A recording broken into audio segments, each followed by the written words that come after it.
All right, guys, I'm here with a bit of information for Dragon Ball Legends. Oh my goodness, I am so excited. But the 16th Dragon Ball Legends video and stuff has just ended, and with it, we got a ton of information concerning quality of life changes and a character I was not expecting to come in this early. So I'm very excited about that.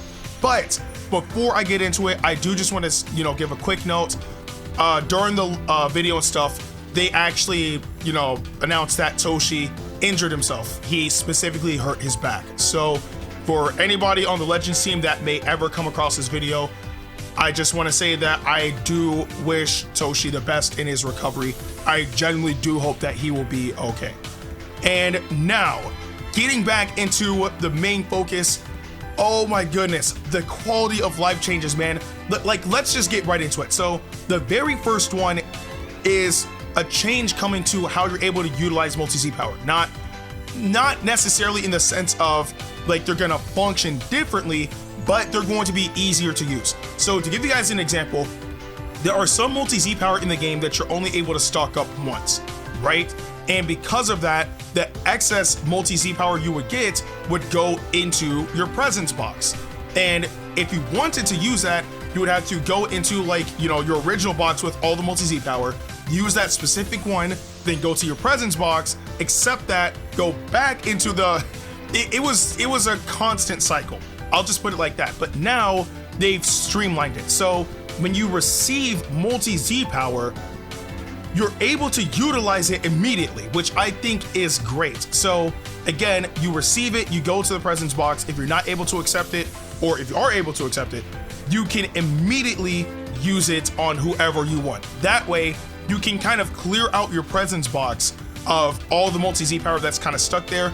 And in my personal case, that's a good thing because I literally did the Legends Limit Break banner to get that 600 Legends Limited multi-Z power, but I have 2 sets of those. So it'll allow me to be able to just use that one immediately and then use the other one as quick as I can to buff up the new LF unit, which we'll get into later because I'm still very, very excited about that. But all in all, still a completely welcome change because, oh goodness, we really needed that.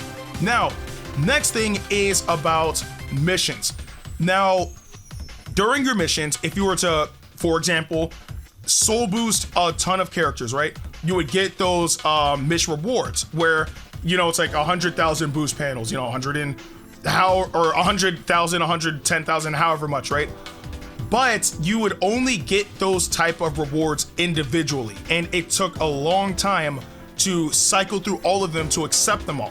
But now they finally separated them. So what happens is when you reach one of those type of thresholds, the next one will pop up underneath it. And then when you achieve that one, the next one will pop up underneath it. That way, when you're ready to just accept it all, you can just accept it all instead of having to do 5, 6, 7 exceptions to be able to get your rewards. Very nice change. I've been wanting this in the game for a long while because I've been saying it takes too long to accept some of these missions. They need to start separating them so you can just accept all of them at once. And now they're doing that. So again, welcome change entirely.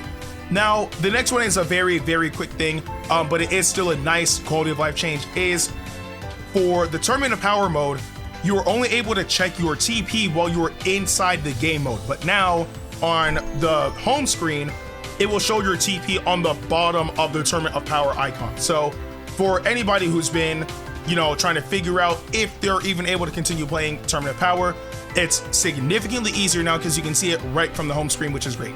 Now, moving on. This is a feature I have been begging for far too long. When it comes down to your adventures, you are now able to automatically set your adventures all at once. Thank God. Now, we kind of have that feature, like just a little bit. And I mean that in the sense of after you set your adventures, when they're done, you obviously claim your rewards, but you have the option to start the next adventure of, the same type, right? But now, instead of just going one by one selecting adventures, you can just automatically select the adventures and it'll get it started immediately. That is a big change because it makes dealing with that faster. But I mean, it's obviously still going to take time because adventures are no less than an hour long, but it still makes the initial process of setting up those adventures even easier. And of course, giving us that type of option is a phenomenal thing. I've been wanting that in the game for far too long, so I'm very glad that we finally have it. Next up is an update to the equipment system, and it concerns rerolling. Now, we all know rerolling can take forever, right? But we now have the option to preset a specific amount of times we're able to re-roll. And I believe it gives us the option to stop after a certain point as well, completely on our own discretion, right? So when it comes down to re-rolling, you're now able to preset up to 10 erasers to be able to re-roll an item slot, which is great. So what will happen is you'll set it, we'll just use 10 as the example. You'll set it up to 10, and it will keep re-rolling up to 10. But each time you get a new slot filled, you have the option to stop. So let's say that like you preset it to 10, but maybe on the 4th time, you get that perfect slot that you were waiting for, you can press stop and keep that slot. So that is nice. But of course, if it doesn't happen, you can re-roll all the way up to 10. It makes the process a lot faster because this process takes a very long time. Now it's faster. I'm completely down with that. Okay, now we get into a change that should have been in a very, very long while ago, and also something I noticed that they didn't really talk about. So in the game, you will be able to filter your searches based off of your Z ability and also your Zenkai ability, which is nice because if you're trying to form a team based off of certain buffs, sometimes just searching up their tag isn't really enough, right? You want to make sure that you're getting that specific buff that you're looking for, and now you have that option. So if you want to go about it the old way, you absolutely can, or if you want to go about it the new way, once again, you absolutely can, because it's, well, an option. Again, more options is never a bad thing. And one quick thing that, you know, they actually never touched on is we can finally filter by ultra units now. I don't understand why it took them this long, but you can now filter by ultra units as well. Granted, I mean, there's only 2, but that's now an option. It should have been in since they added Ultra Goku, but now it's here, so that's pretty cool. Okay, now we get into one of the bigger changes. So we are stepping into the battle system 2.4, and one of the biggest things that the community was talking about for a long while ago was perfect vanish and having no way to determine whether or not you're properly executing it or not.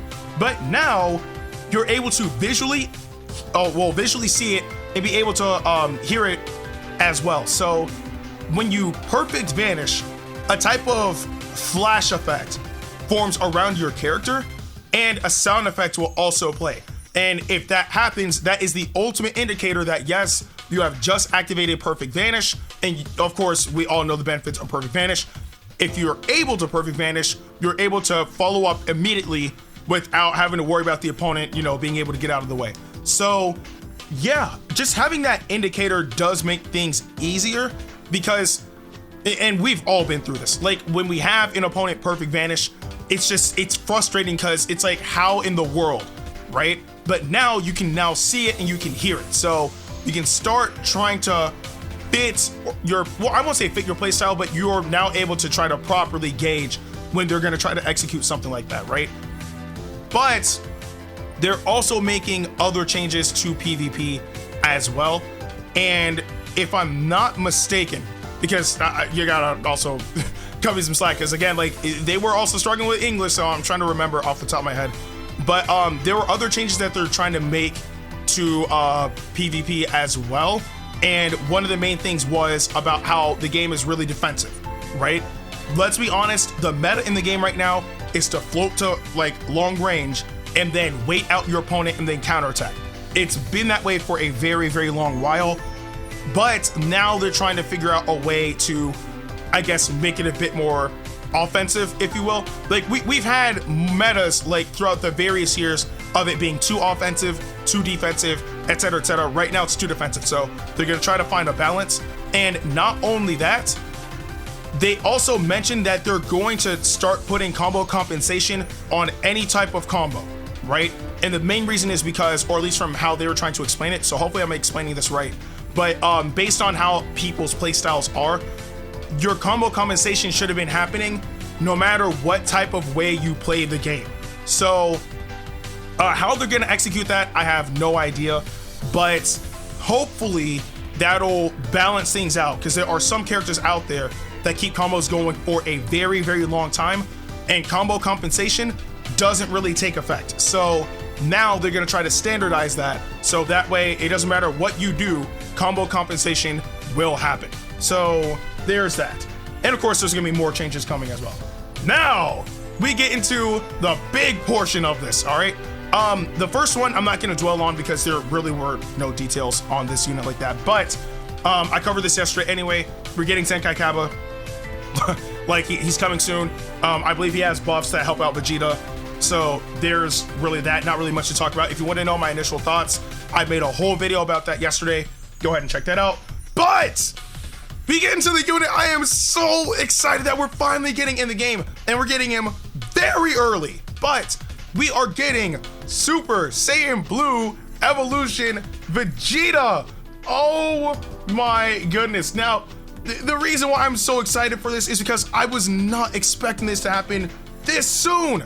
Like, and if we're getting this now, we're close to God of Destruction Topo. We're close to, you know, well, you guys call him MUI Goku. We're close to Full Power Jiren. We're close to all of that. Oh man, it's gonna be exciting. But, we have a few details on this Vegeta. I mean, obviously, one of them is he's an LF unit. His legendary finish is Final Explosion. So that looks awesome. His super attack is also Final Flash, and I think his special skill is, it seems like it's an AoE move that leads into a punch. I'm not necessarily sure, but we'll have to wait and see about that. But we do know that Super Saiyan Blue Evolved Vegeta is what they're calling him anyway. He's a range type, and when you attack while your ki is below a certain point, you destroy your opponent's ki while gaining buffs. So that means that, well, actually it's kind of confusing because you would want to actually attack while your ki is low, right? But that also puts you in a dangerous spot because the lower your ki, the less you're able to continue your combo. But in this case, the lower your ki, then the better chance you have of being able to not only deal more damage, but also cripple your opponent's ki. So it sounds like a high risk, high reward type thing, but it actually doesn't sound too bad if executed properly. Again, we'll have to wait and see once we get our hands on the character, but I really do think that it could be something devastating. And again, if you're able to cripple your opponent's ki, that's always a good thing. Like, being able to prevent them from comboing is a good thing. The tags that he buffs, I believe, were God Ki and was it Vegeta family? I'm pretty sure it was those two. And they claim that his defenses are darn near flawless. But this Vegeta also has blast cover, so there's that too.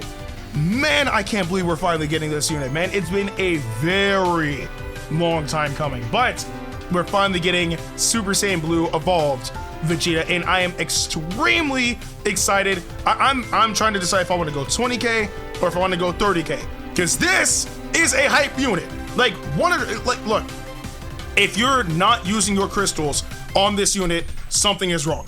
You should absolutely be using your unit or your crystals on a unit like this, because this is a hype unit.